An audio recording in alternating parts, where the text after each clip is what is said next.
Salut à tous. Alors hier soir, j'ai été invité par mon concessionnaire préféré pour découvrir trois voitures. M3 Touring, la voilà. Franchement, en photo déjà, elle donnait envie.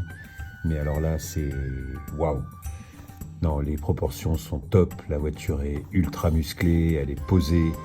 Euh, la livrée en plus dans laquelle elle est là, en gris mat, waouh. Enfin gris satiné plutôt. Non, vraiment, ouais, c'est une vraie réussite.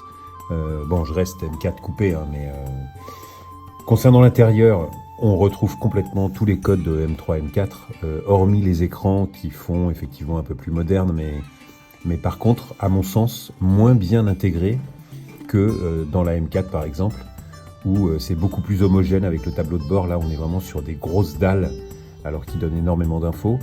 Mais bon, je valide pas forcément. M2.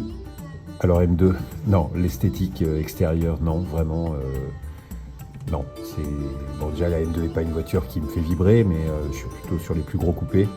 Concernant l'intérieur, on est sur des sièges vraiment très réussis, différents de ceux de la M4, dans le même esprit, hein, mais un peu différents au niveau du design. Et sur l'intérieur, bah, on est sur ce qu'on retrouve sur la Touring. Donc globalement, pas de surprise. Là, j'ai découvert quelque chose que j'avais complètement délaissé depuis des années, c'est-à-dire le marché de la grosse berline, voire de la limousine. Et là, on est sur un truc, mais waouh! La série 7, full électrique, mais alors on est passé dans un autre monde. Là, vraiment, j'ai totalement décroché. J'ai eu, ouais, vraiment une claque en rentrant dans cette voiture. L'atmosphère est complètement dingue et on se rend compte d'une chose en fait, c'est que l'éclairage, les lumières font tout. Au-delà de la qualité des produits, hein, les sièges sont incroyablement confortables, la qualité des cuirs est dingue. On est vraiment sur un step bien au-delà de la qualité de finition de la M4. Là, ouais, vraiment c'est complètement autre chose. L'ambiance est surréaliste. Alors on pourra dire que c'est too much, que tout ce qu'on veut, mais non, c'est quand même bluffant. Et alors j'ai été doublement bluffé parce que autant à l'avant, alors waouh, mais alors quand vous passez à l'arrière, là vous tombez nez à nez avec un écran de la taille d'un terrain de football. C'est,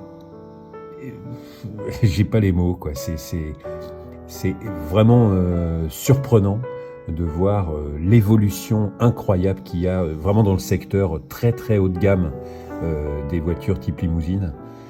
Et là, j'ai vu avec BM qui va me la prêter. Et voilà, j'ai envie de voir un petit peu le ressenti. Alors, on est en full électrique, hein, 550 chevaux ou même 600 chevaux, j'ai un doute. C'est pas la plus belle, c'est sûr. Elle est énorme.